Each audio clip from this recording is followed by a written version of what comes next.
brothers and sisters.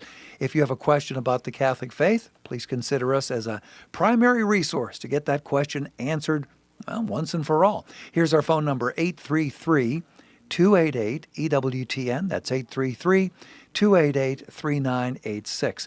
I do recommend, because it's Friday and the phones fill up rather quickly, call early in the hour, 833-288-EWTN. Outside North America, please dial 1 and then 205-271-2985. You can also text the letters EWTN to 58177. Wait for our response, and then text us your first name and your brief question. Message and data rates may apply. You can also shoot us an email if you prefer that. The address is ctc@ewtn.com. Charles Beery is our producer. Matt Kabinski is our phone screener. Rich Jesse handling social media for us. He is on the JOB there if you want to ask a question via YouTube or Facebook. We're streaming on both those platforms right now. Just put your question in the comments box. Again, the phone number, 833-288-EWTN. I'm Tom Price, along with Dr. David Anders. Tom, how are you today? Very well. How are you, my friend? I'm doing decent, thank you. So is Father's Day. Father's Day is kind of a big deal, especially here in the United States. Do you have anything planned, or are you at the mercy of the family? It feels strangely self-serving to ask what we have in view. It does. So I think I'm going to wait and be surprised or not surprised, as the case may be. How about you, Tom? We actually talked about getting out of town for a couple of days, and then at the end of the day, we just decided whatever happens, happens. There you go. And so I think it's a good way to proceed here. Here's a question from someone else who's also named David. This David says, Dr. Anders, please help me to understand and reconcile James 2:14 through 26, faith and works, with Romans 4, Abraham justified by faith and inheritance through faith. So does Jesus, therefore God, expect faith and works? Thanks, David. Okay, thanks. I really appreciate the question. So there's a lot of things, actually, we have to untangle here. And a real critical one is, what is the meaning of the term justification, right? And what's in view, and what is meant by works, for that matter, and for that matter, what's meant by faith. So the context of these remarks, especially in Romans, Paul is addressing the situation of first-century Christians where, unexpected by many of the disciples, the Gentile portion of the emergent Christian church is bigger and more vigorous than people had anticipated, and it is creating problems within early Christianity because the original disciples are Jews. They understand Jesus as the Messiah of the Jews. It has not occurred to them that they would in any way change their identity as Jews. Here come Gentiles. Do they need to become Jews? And there were many people who thought the answer to that question was yes, that in order to really enter into the covenant promises with Abraham, Moses, and the rest, that they should also become Jews, children of Israel, and live according to the covenant terms, covenant laws.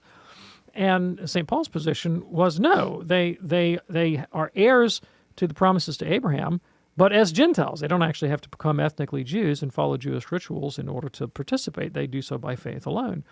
And justification in this context, essentially for Paul, means how is it that God accounts people members of his covenant family?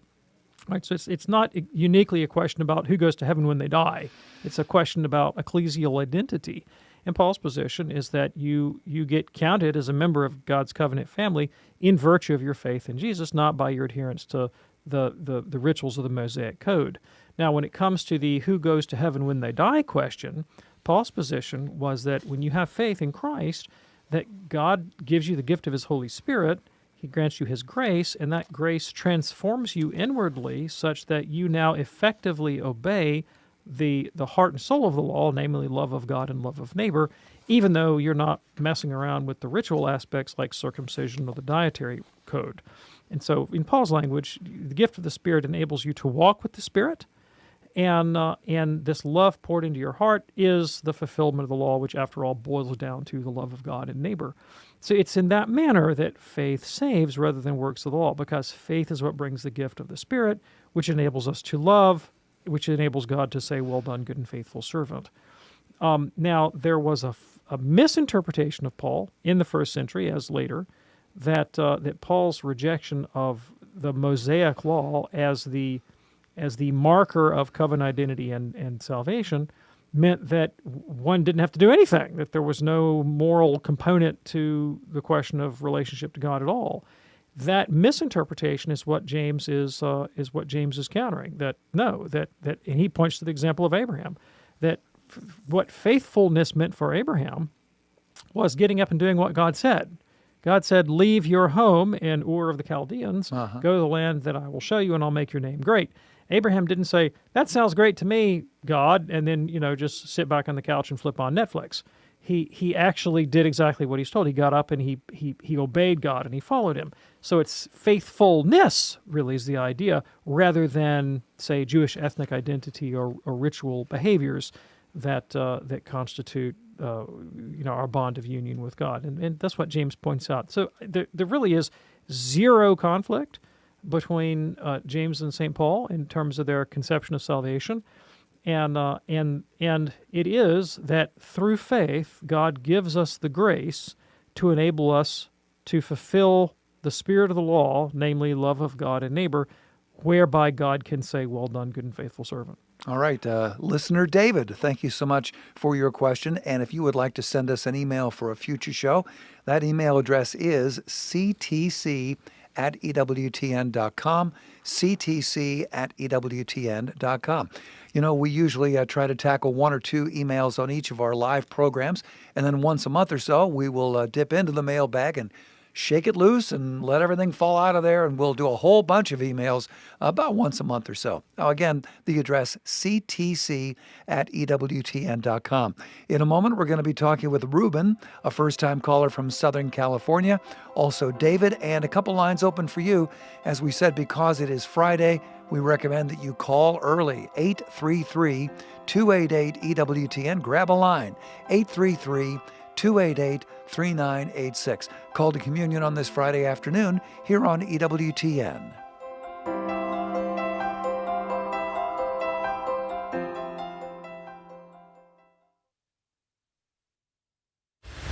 If you're going to the National Eucharistic Congress in Indianapolis, be sure to register for EWTN's breakout session on Thursday, July 18th. Join EWTN favorites Father Robert Spitzer, Johnette Williams, the Franciscan Friars, Father Leo Patalinghag, the Miracle Hunter Michael O'Neill, Deacon Harold Burke-Sivers, Montse Alvarado, and more for transforming the world, the Eucharist, and evangelization. Together with EWTN CEO Michael Warsaw, they will discuss our call to evangelize the world through the power of the Eucharist. Don't miss the conversation. Go to EWTN.com/Eucharist for an exclusive discount when you register for the National Eucharistic Congress, July 17th through the 21st. Then select Transforming the World, the Eucharist and Evangelization Afternoon Breakout Session presented by EWTN on Thursday, July 18th. We will see you there. The most original Catholic content is on EWTN Radio. This is Ryan Penny. This week on the Catholic Sphere, my panel of influencers discuss artificial intelligence, and they'll explain what it is, its morality, and how influencers are using AI for online evangelization. The Catholic Sphere, Sunday afternoon, 2:30 Eastern on EWTN Radio.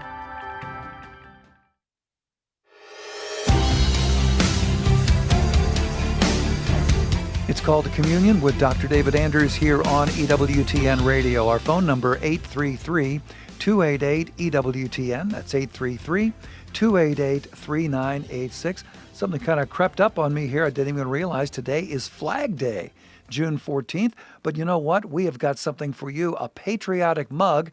You can use it on Flag Day, July 4th. You can use it Veterans Day, Memorial Day, any day. It's an 11-ounce ceramic mug featuring an image of a cross and God Bless America with the American flag as the background. Now, this beautiful mug is microwave and dishwasher safe, making warming up and cleaning up real easy. Normally, these sell for $10 each. You can now buy 2 or more at a discounted price of $9 each. Get several for gifts. Fill them with special treats or mementos.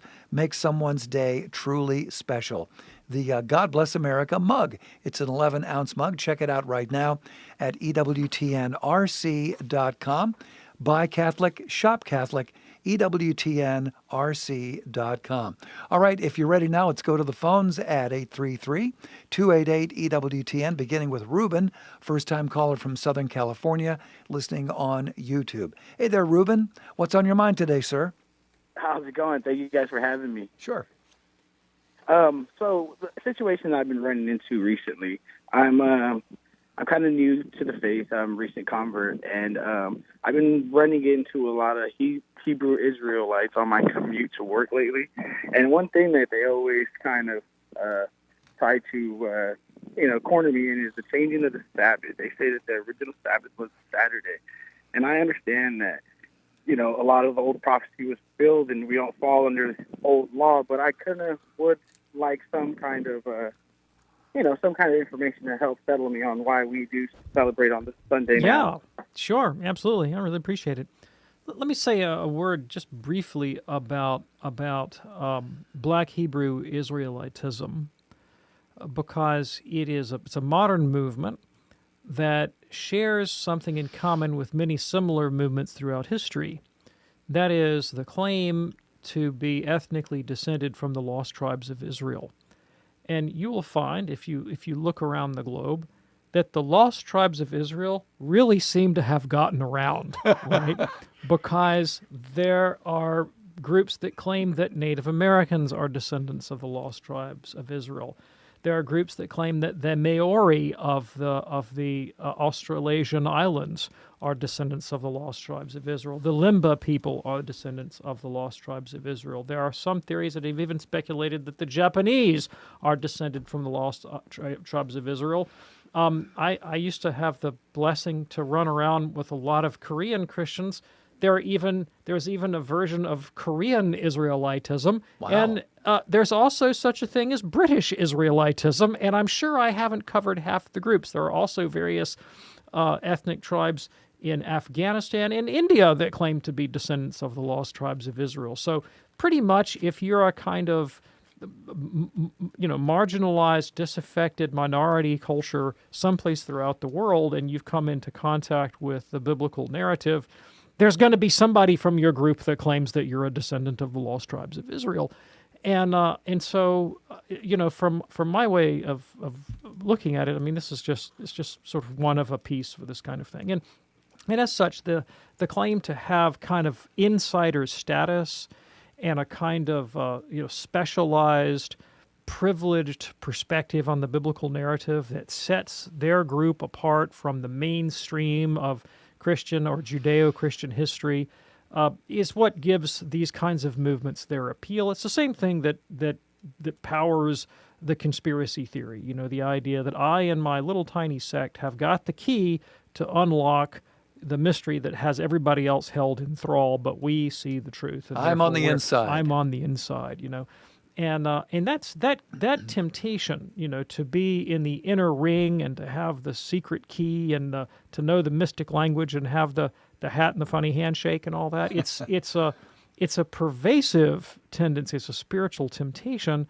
that I think really runs counter to humanity's rational well-being, which really can be found in more universal values like the virtues of justice and fortitude and temperance and so forth. And those are things that, you don't have to be a part of the secret mystic group with the secret handshake to have. They're part of the patrimony of the human race. And it helps us avoid both suspicion towards our neighbors and really disdain towards people that are outside our group, as well as the pride and the sort of the blindness of pride that can come into play with that kind of ethnic ethnocentrism. Now, that being said, to the claim that the Christian church changed or got rid of the Sabbath, I would say, well, no, we didn't.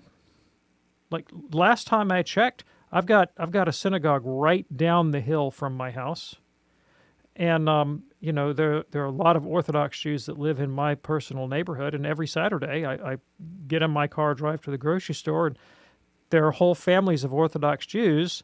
The women all wear long skirts and have long sleeves down to their wrists, and the men typically wear black. And there they go, traipsing down the road to synagogue on Saturday. That's the synagogue. That's the Sabbath. Sure. It's the day that God commanded the Jews to rest from work. They're still doing that. Yep. The Christian church never told them to stop doing that. Well, maybe in some select places they did, but I mean, in principle, nothing in Christianity prevents or stops or has anything to do with whether or not Jews refrain from work on Saturday. We didn't change that. Nope. What we do is a completely different category. Jesus rose from the dead on Sunday, the first day of the week. Go back to the New Testament, you'll find that Christians met on the first day of the week to celebrate the Lord's resurrection, to break bread, and in sacred Scripture, that's a kind of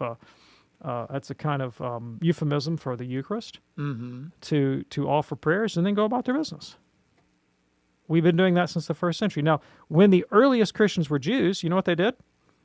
They went to synagogue on Saturday. They refrained from work. And then on Sunday morning, they got up and celebrated the Eucharist and went about their business. Now, when Gentiles became Christians, the question, well, should they go to synagogue on Saturday too and follow other Jewish ritual, was raised. And the church said, no, they're Gentiles. Let them keep doing what they're doing. Yeah. And we'll keep on celebrating the Lord's Day on Sunday. So the confusion comes in with the idea that that Sunday is nothing other than the Sabbath kicked one day forward in the calendar, or maybe one day back in the calendar, I should say. But they're not, because the Sabbath commandment is do no work. But the Sunday principle is offer the sacrifice of the Eucharist. It's not the same thing. Nope. It's not the same thing. Now, it is, as a matter of course, many Christians refrain from work on Sunday so that they can commit the day to worship and time with their families. But the essence of Sunday is not refraining from work, which is the essence of the Sabbath commandment. The essence of Sunday is gathering in community to offer the sacrifice of the Eucharist and to say prayers to God in commemoration of Jesus' resurrection. We didn't change the Sabbath. It's still on Saturday. Okay. And what about this question about did we change the name of Jesus? No, it's called translation. So, if you spoke to Jesus in Hebrew or Aramaic and you lived in the first century, you would have called him Yeshua. But the authors of the Greek New Testament, and these are the only scriptures we have of Jesus, use Jesus, which is the Greek transliteration of Yeshua. And when then Greek gets translated into modern languages, in English, that's Jesus. That's just called translation. That's all that is. If I were speaking Aramaic, I'd call him Yeshua. But I don't speak Aramaic, so I call him Jesus. Very good. Reuben, is that helpful for you, sir? Yeah, you know what? I love that. I just needed something to kind of cement me for, I need somebody smarter than me to say it. Thank you. Hey, thank you. Glad we can help you out with that, Reuben. Appreciate your call today from Southern California. That opens up a line for you right now at 833-288-EWTN. That's 833-288-3986. Before we let Reuben go, our screener Matt points out that Nigeria's Igbo people also believe they were the lost tribes. I'm feeling kind of left out. Could we be the Lost Tribes for a week? Let's do it. Maybe we could start a convention or something. We have the Lost Tribes convention. I like it. Let's go to Emmanuel in Tulsa, listening on the great Oklahoma Catholic Broadcasting. Emmanuel, happy Friday to you. What's on your mind today, sir? Happy Friday. Thank you. And thank you so much for your work, Dr. David, and the whole Catholic Answers team. I'm a big fan. Very well. How can we help you today? So my wife and I recently had a stillbirth or a miscarriage. And my question is, before this child died, my wife, who was ill in the hospital and admitted, had received the sacrament of the anointing of the sick. Does that sacrament confer any graces to the child? Yeah, and thank where you. I'm going with that is, then, okay, Yeah, you already have the answer? I got it. Thank you so much. And listen, my sincere condolences on this loss, and I know how painful that can be, and I'm very, very, very sorry. And you please extend that to your wife as well. I know that's tragic, and I'm very sorry that happened. So here is the good news about the Catholic faith. It is a doctrine of the Catholic faith that God gives sufficient grace for salvation to every soul, every single one. And God knows when we're going to die. And the teaching of the Catholic faith is that before we die, God offers grace sufficient to bring us to salvation to every soul. Now, as you know, an unborn baby is a distinct soul. God knows that that child is going to die, in this case, before even birth. And so the grace that's sufficient for that child to be saved is a grace that, in principle, cannot require conscious participation, because the child's incapable of conscious participation. So if he gave grace that would be the kind of grace appropriate for an adult, which does require conscious participation on our part, that would not be sufficient for that child, because it's something the child's incapable of. So I don't know what the grace that an unborn child gets is like, because the faith doesn't tell us that specifically, but I know that that child receives grace sufficient for that child to be saved in that child's situation, which, to my way of thinking, must be grace that does not require a fully conscious, explicit participation, because that's something the child's incapable of. It's for these kinds of reasons that the Church's disposition towards the miscarried child is one of confident hope in their salvation. Now, to the question, did the sacrament of anointing have anything to do with that? Well, as I'm sure you know, the sacrament of anointing is offered for a particular person, and in this case, it was offered to the mother. So we have the assurance of grace given to the mother. Does it have any downstream consequences, as it were, for the child? None that we know of. None that the Church affirms as a part of Catholic doctrine. Does that mean that we know for a fact no additional graces were given to the child? Of course we don't know that. But again, the overall position is one of confident hope in the salvation of this child, who has no personal sin, no actual sin, and the promise of God that that child received all the grace sufficient for his or her salvation. And Manuel, thank you so much for your call from Tulsa. We do appreciate hearing from you today here on EWTN's Call to Communion with Dr. David Anders. Quick question here from Ivy watching us on YouTube. Is it okay to take communion more than once a day? And is it okay for priests to quit the priesthood? Okay, thank you so much. So it is allowed for a Catholic to receive Holy Communion more than once in a day, although there are some restrictions on it. The second communion should be in the context of a Mass, where one attends the whole Mass. Mm-hmm. So that's your requirement. So you shouldn't go to communion in the morning, say, and then receive communion at your friend's bedside 3 times. That's inappropriate. Yeah. You can go to a second communion at a second Mass where you go to the whole Mass. Okay. And then the other question: is it okay for a priest to leave the priesthood? Yeah. Well, it's kind of like asking, is it okay for a spouse to leave a marriage? And the answer is, it really depends. So when a person marries, they marry with the intent to stay married forever, and till death do us part is the promise through sickness and in health and better and worse and rich and poor and all that stuff. But sometimes one party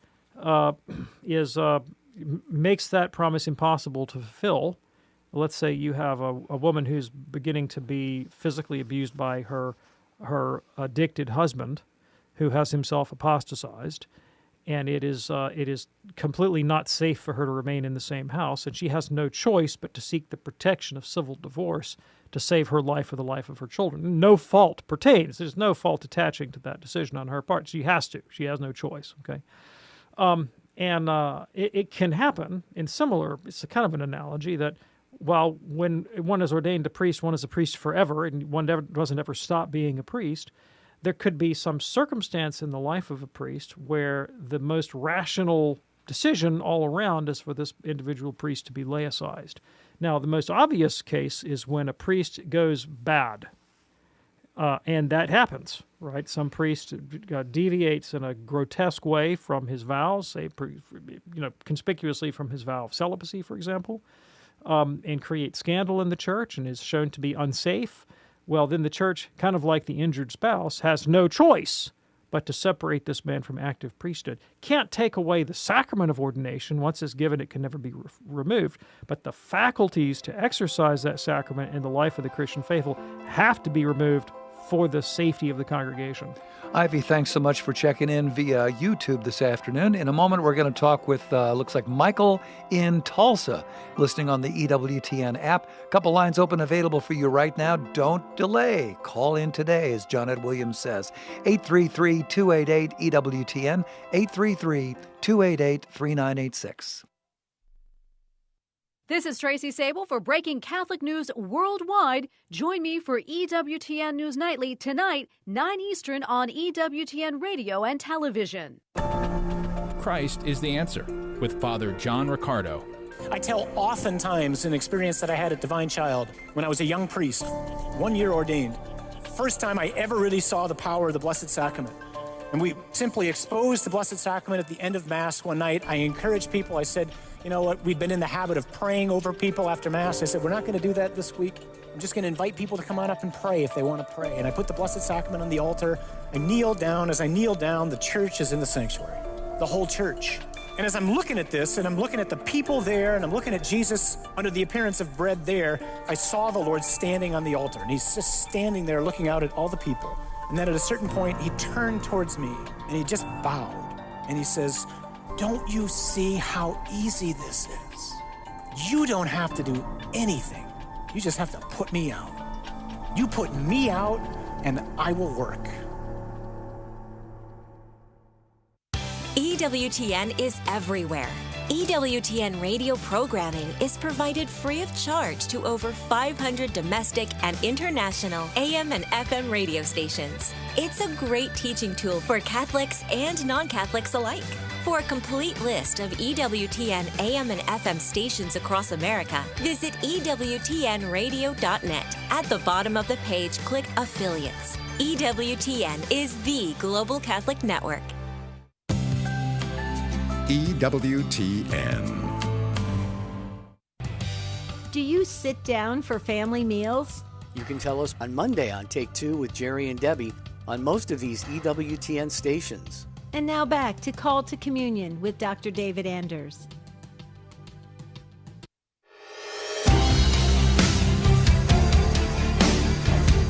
Well, it's Called to Communion on this Friday afternoon here on EWTN.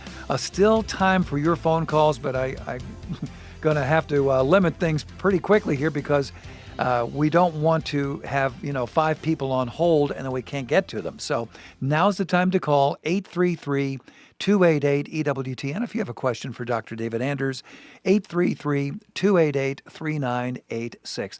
David in Louisiana called, couldn't stay on the line, but left us with this question.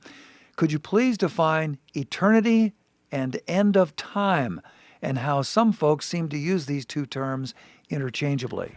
Yeah, thank you. I appreciate the question. So eternity in Catholic theology is something that can be predicated only of God. Okay. Right. It is literally outside of time. Right. Time is a creature that exists as a dimension within the space-time continuum. We now understand, and God being the source of everything else that exists is the primary cause of time itself. And so God is atemporal. He doesn't exist on a timeline. He doesn't have a beginning or an end. He doesn't experience any kind of extension either in space or in time. And so eternity as such can be predicated only of God. Usually when people talk about the end of time, they're talking about the end of this particular space-time universe. Right? The world system that we currently inhabit of our planet and the solar system, and the gravity and giraffes and platypuses and things of that sort, and at least in Christian eschatology, the end of the world, the end of this world, is not the end of time. It's not the end of temporal existence, and technically, the Christian view of the afterlife is not eternity but everlasting life. They're not the same. Everlasting life is a temporal existence of never-ending sequence. Eternity, again, is something predicable only of God. Very good. And thanks for working in the platypuses. I like platypuses. They're fantastic. So there you go, David in Louisiana. Thanks so much for your question. Here is a question in our almost 10 years on the air. I don't think we've ever received anything like this. This is from EB. Dr. Andrews, do you watch horror movies? Or can I ask, what sort of horror movies do you prefer watching? Okay, thanks. I really appreciate the question. So it raises a question about the definition of the genre. Okay. Okay. And I think you can define horror in two different ways. The more common form of horror film is really not horror, it's really disgust and fear. And you know what the director does is he'll throw all kinds of disturbing images on the screen of blood and guts and gore, and sometimes really disturbing and questionable sexuality. And the idea is to just get a disgust response and a startled response out of the audience. And so part of the genre is, there's a monster and you go around a corner and he's not there, and there's a monster and you go around a corner and he's not there. And there's a monster and you go around the corner and you're like, he's not going to be buried this time. And then he's there, and then you get your head ripped off, right? And that sort of thing doesn't do much for me, honestly. It's just I'd rather spend my time watching other stuff. And I'm a fan of sci-fi and fantasy by and large, and a good action film now and then, and suspense.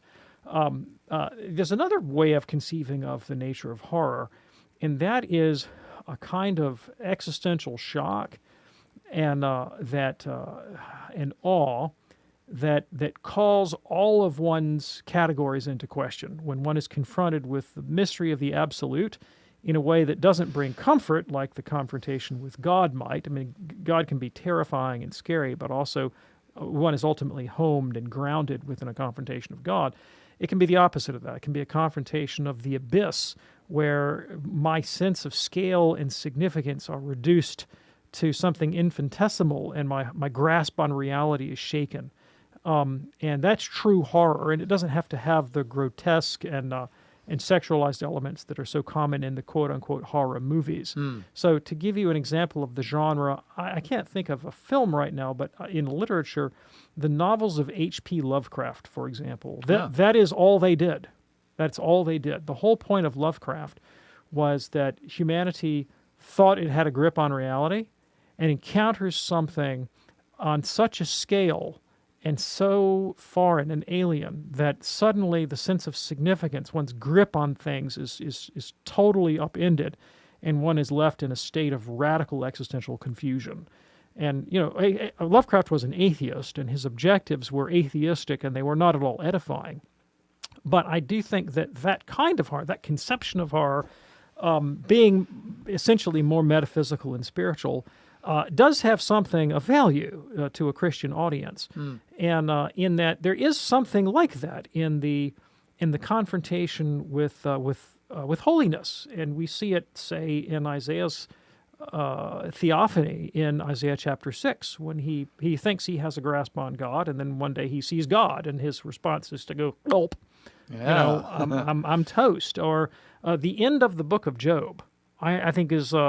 It could come right out of a Lovecraft novel, right? Job is all about a man and his companions who think they have a grasp on reality, and they keep trying to spin out explanations for Job's existential situation. And when God finally appears, he gives no answer but himself. He doesn't actually answer any of Job's intellectual questions. He just confronts Job with the awesome reality of his own being, and Job's response is, "Now I understand." What do you understand exactly? Only your position in the relative scale of the universe. That's about all he understands, right? Wow. But it sets everything else in context. So I do think that kind of horror can have a certain kind of value. Although again, just for my money, I'd rather read a Terry Pratchett novel. There you go. Pretty fascinating question, though. It's a great question. EB, thank you so much for sending that to us. Let us go to Richard now in Minnesota, listening on Ave Maria Radio. Richard, what's on your mind today, sir? Yes, thank you. Thank you guys for your show. And the question that I have today has to do with punishment for sin. And specifically, contrast between King David and his sin with Bathsheba, and then, of course, the man that was born blind that Jesus forgave, whom his disciples, or not forgave, he healed.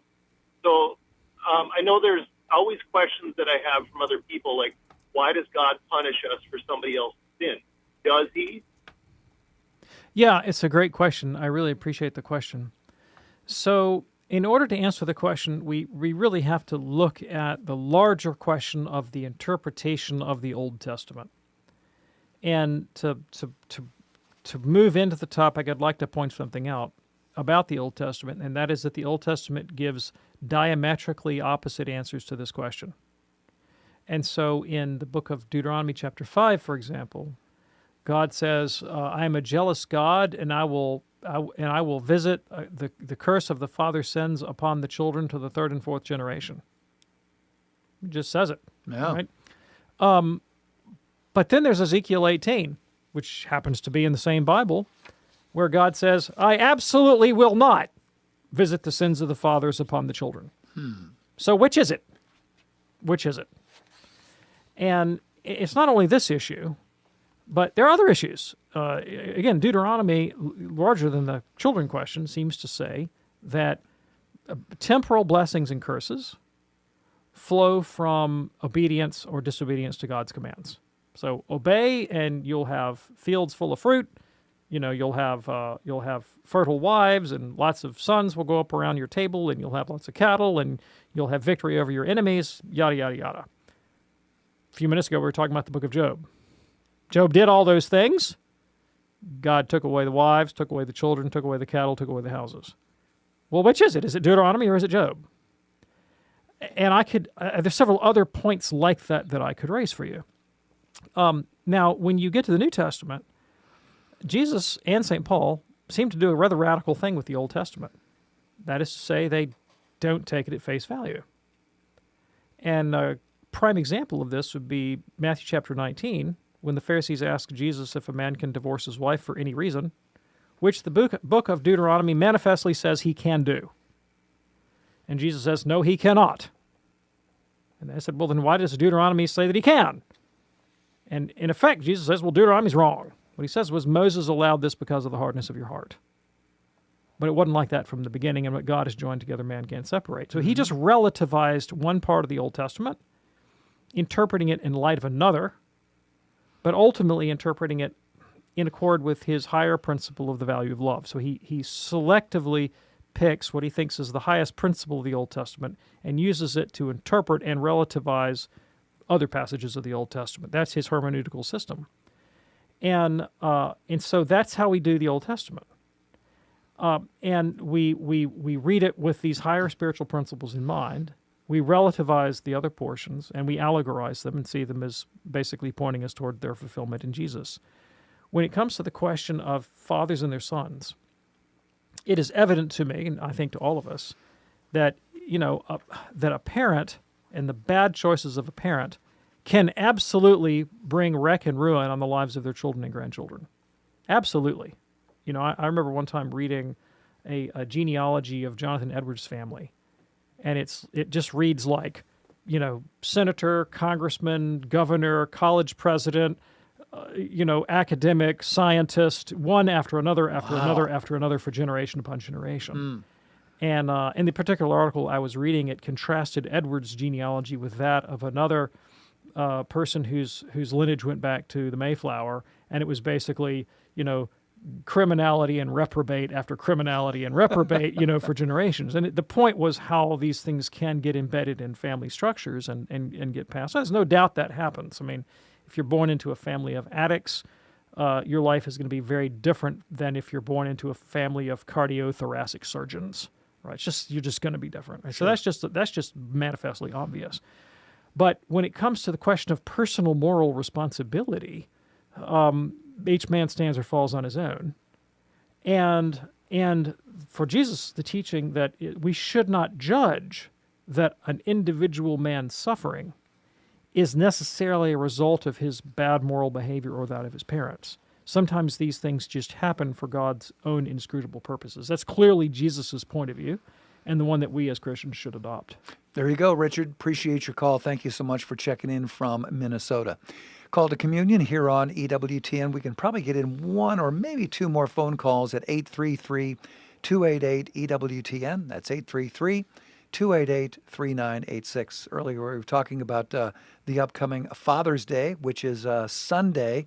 And both of our fathers have passed on, but I know, David, you have got some great memories of Father's Days of the past. So my dad was far and away the greatest positive moral influence and any other kind of influence you'd ever want to imagine on my life. And he was very unlike me in many ways. I'm kind of an emotional roller coaster, but he was just solid as a rock. He had the emotional range, of a piece of flint.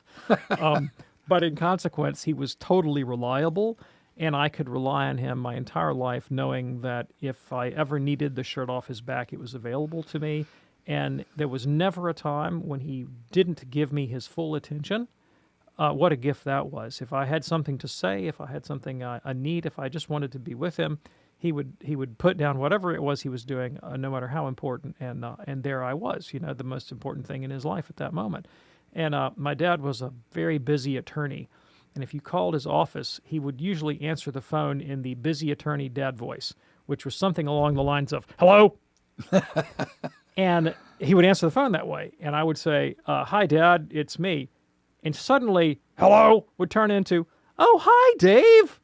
And the whole demeanor would change. And I knew that I was the most important thing in the world to him, And that just meant the world to me. The other thing that my dad did was that I knew that he could lose his reputation, his business, his law practice, and every friend he had, every bone in his body, you name it. You could take everything away from that man, and whatever happened to him, no matter what suffering was thrown at him, the one thing he would never, ever, ever, ever, ever, ever, ever do was turn his back on his wife.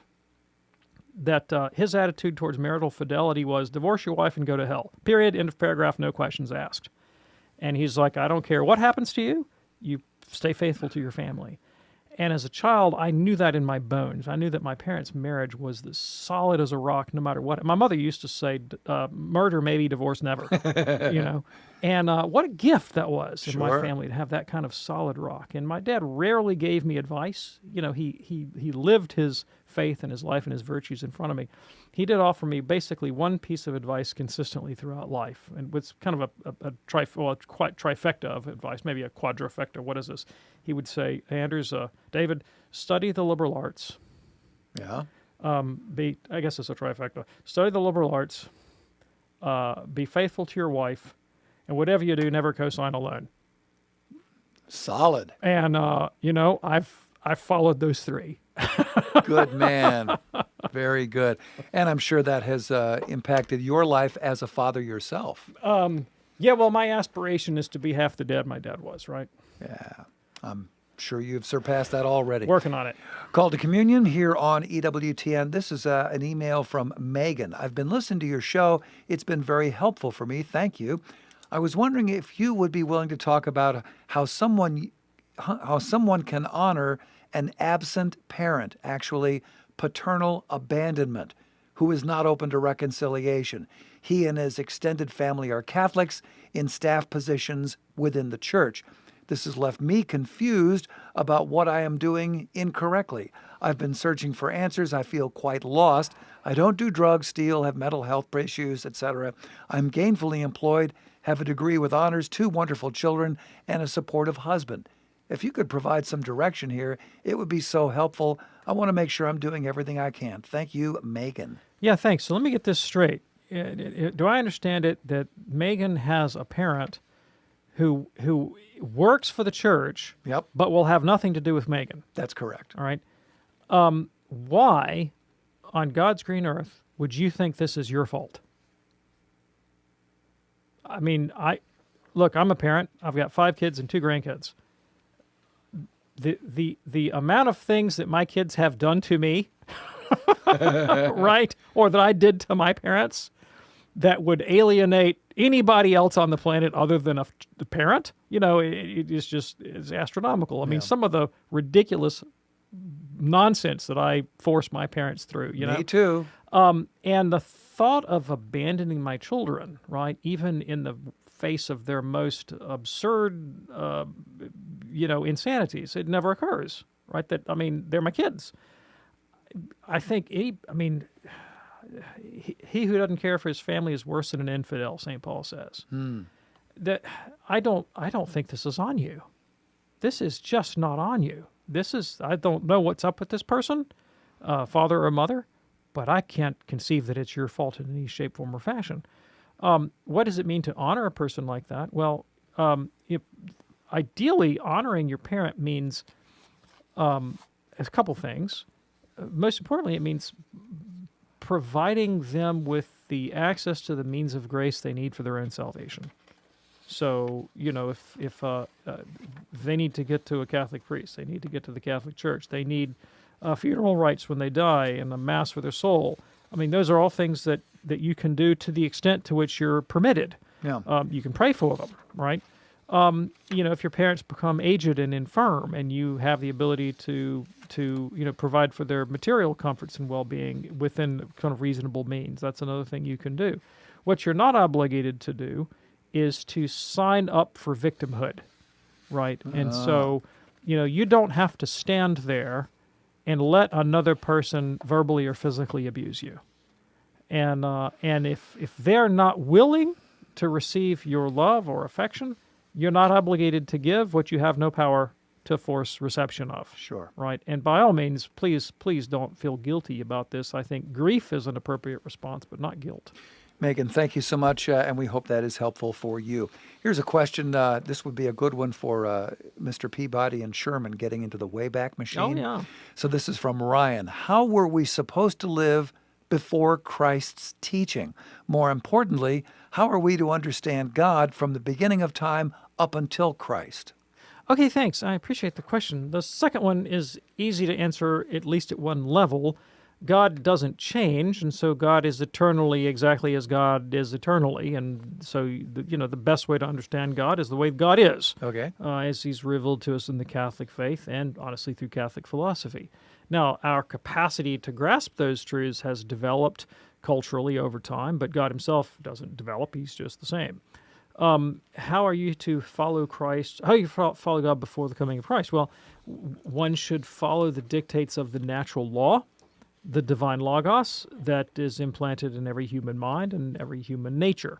Again, our ability to formulate the principles of the natural law is something that is that develops culturally, and this is something the Church Fathers themselves recognized. So St. Irenaeus, for example, when answering the question, why did Christ become incarnate at the moment that He became incarnate, as opposed to some other point in history, said that it was necessary that men be accustomed, be sort of acculturated to the divine logos. And what he meant by that is that things like philosophy, things like the rational conception of the universe, were things that needed to develop, right? In order for so historians of the ancient world will sometimes talk about a major event called the Axial Age. Karl Jaspers, the German sociologist, invented the term, and it's the recognition that someplace around the 8th century BC throughout the world, not just in one place, it could be in ancient Israel, in ancient Greece,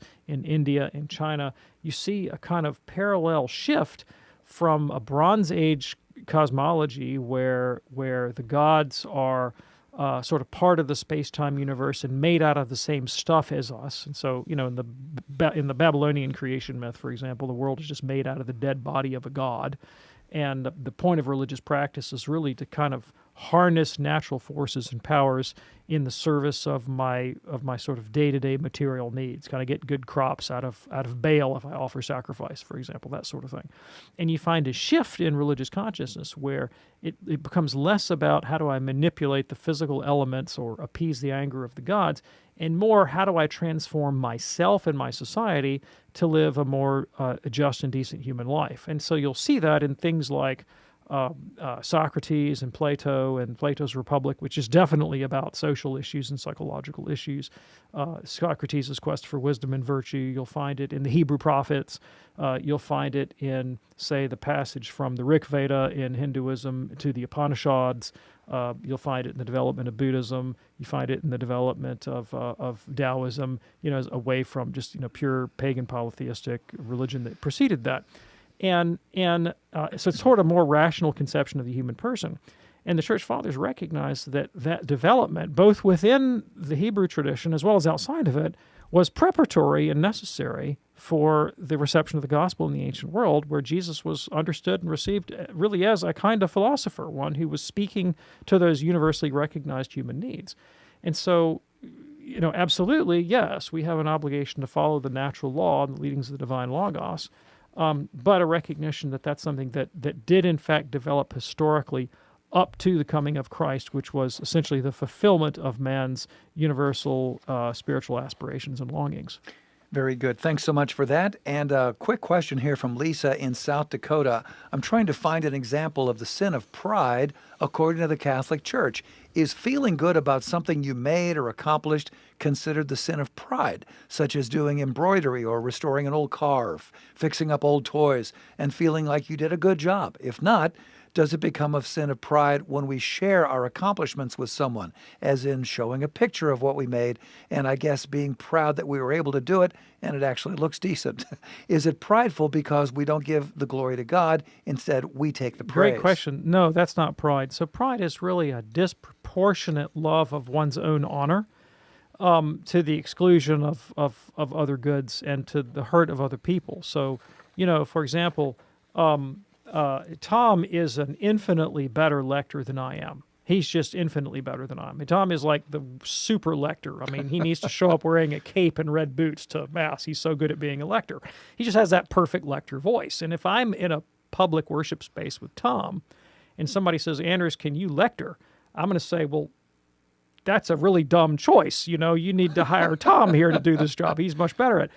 Pride would be me going, well, I need to take every opportunity to get in front of people and not let anybody else exercise their gifts. That would be pride. Okay. But I hope very much that Tom appreciates the fact that God has given him a gift, and he's very good at what he does, and that's something to be grateful for. And it's not something he should hide under his bushel. His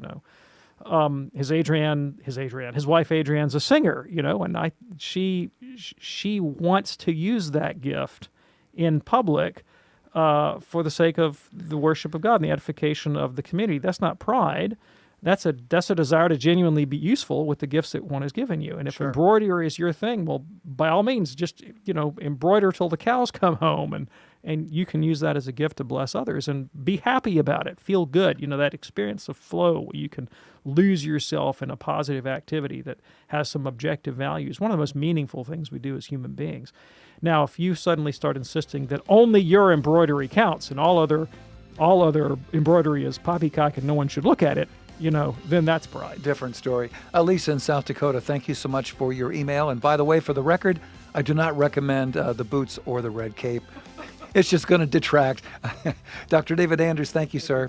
Thank you so much. And don't forget, we do this program Monday through Friday here on EWTN Radio at 2 p.m. Eastern. Check out the podcast anytime by going to EWTN.com and then click on the radio box. And once you're there, look for the words Podcast Central. On behalf of our fantastic team, I'm Tom Price along with Dr. David Anders. Thanks for joining us. Hope that you have a wonderful weekend as well. We will see you on Monday for the Monday edition of Call to Communion with Dr. David Anders. Have that wonderful weekend. Happy Father's Day, everybody, and see you then. God bless.